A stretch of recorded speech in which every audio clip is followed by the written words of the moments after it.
Another 5-minute mystery.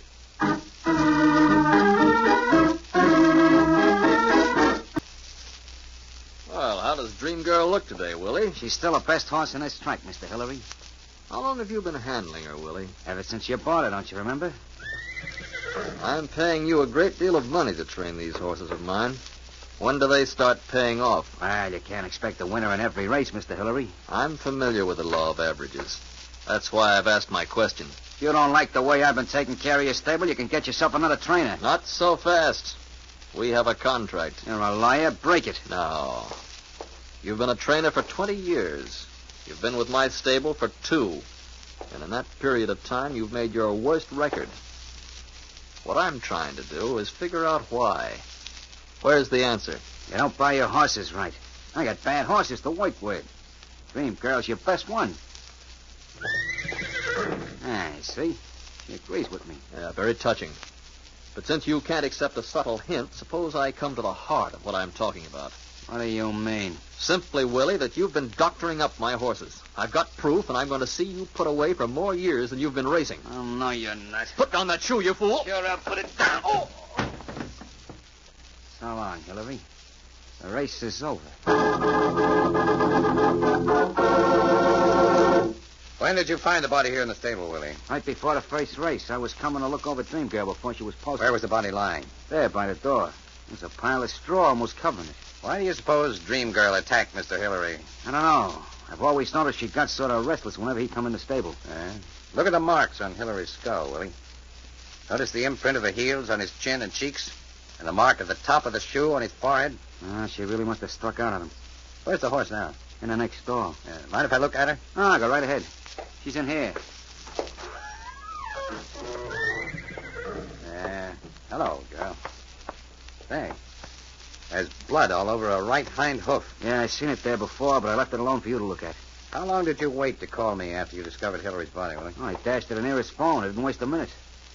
Where'd you find the horse? In the next stall with the body. And you've nothing else to tell me? Of course not. What else could there be? A confession, Willie, as to how you murdered Hillary. How does the inspector know that Willie, Dream Girl's trainer, killed his employer? In just a moment, we'll know, but first...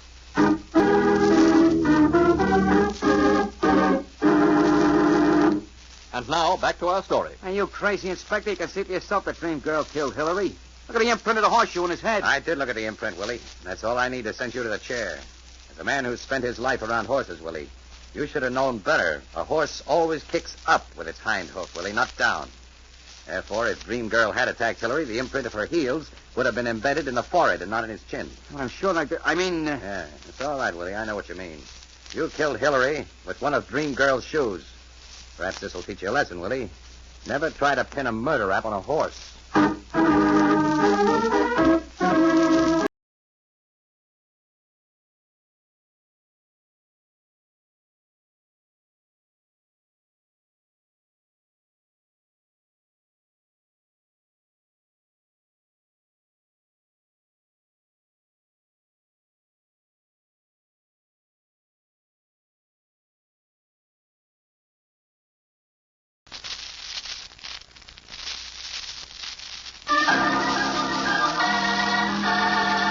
Another 5-minute mystery.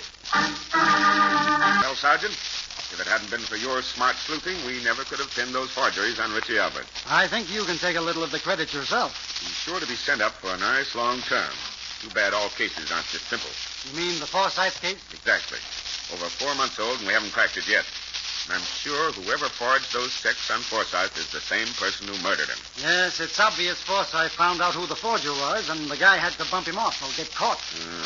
Funny. I wonder. What's that, Inspector? Maybe we've got the murderer right under our noses and don't know it. You mean Richie? It's only a wild stab on my part, but we could have the handwriting on the 2 forgeries analyzed. Say, Inspector, I think you've got something there. At least it's worth a try. It certainly is. Come on, Sergeant. We're going over to the lab right now. Any news yet, Inspector? Not yet. They've got one of their best experts working on the handwriting. Going to call as soon as... Uh-oh. That might be him now. Inspector Kennedy speaking. Yes, Phillips. I see. Okay, thanks a lot. Well, Inspector? That's the go-ahead, Sergeant. Hold down the fort. I'm going over to the city jail to pay a little call on Richie Albert. What's the matter with you coppers? I confessed I forged those checks last week. Why can't you leave a guy alone? I thought maybe you might have something more on your mind you'd like to get off. Like what? Like admitting you forged some checks on that Samuel J. Forsythe last July, and that you bumped him off a month later. Murder? Listen, you, I may work a little different for a living than you, but I don't get mixed up in no murders. That doesn't mean you wouldn't. Well, you're barking up the wrong tree this time. Besides, I wasn't any place near here last summer. You'll have to prove that, Richie. Sure, I can prove it. I was working as a bookie down south at the Kentucky Derby. You can hang that charge on top of me, but I ain't taking no murder raps. You mind telling me how long you were down there, Richie? For 2 months, from July right through September, and keeping my nose to the grindstone all along. Richie, what if I told you the handwriting on your forged checks and the Forsythe checks were the same type? So what if they are? I still didn't have nothing to do with it. I told you where I was when Forsythe was murdered. I'd like to believe you, Richie, but I'm afraid I can't. You're going up for Sam Forsythe's murder.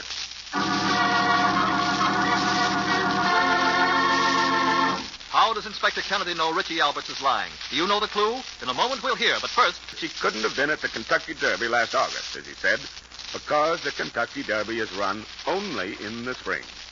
When we caught him on that one, he broke down and confessed. It looks like Richie's rubber checks are going to bounce him right into the hot seat.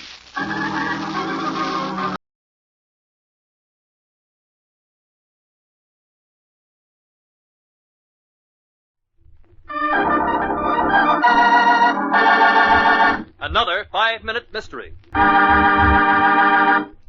It is late afternoon in the sheriff's office at the old City Hall building, which also serves as county seat and police headquarters for a group of small northwestern towns.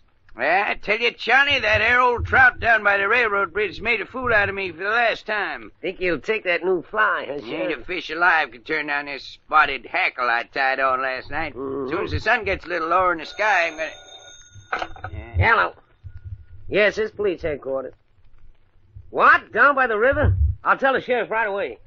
Hey, what's the trouble, Charlie? You look a little peaked there. What's the matter? It's them two city fellas. They was fishing out behind the old Johnson farm. Now one of them's dead.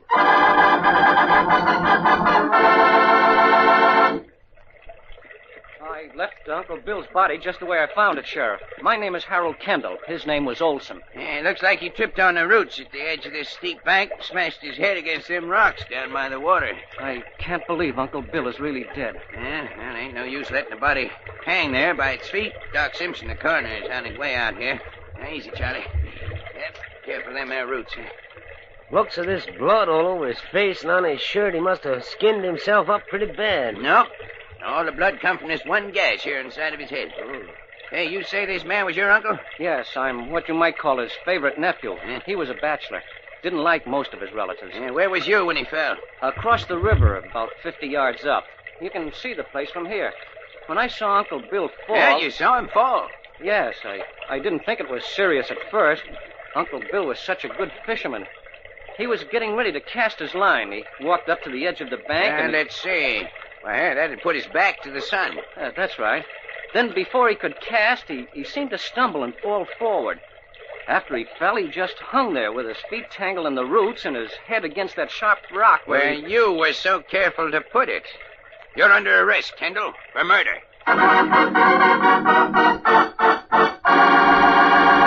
How does the sheriff know it was deliberate murder? Do you know the clue? We'll have the answer in a moment, but first...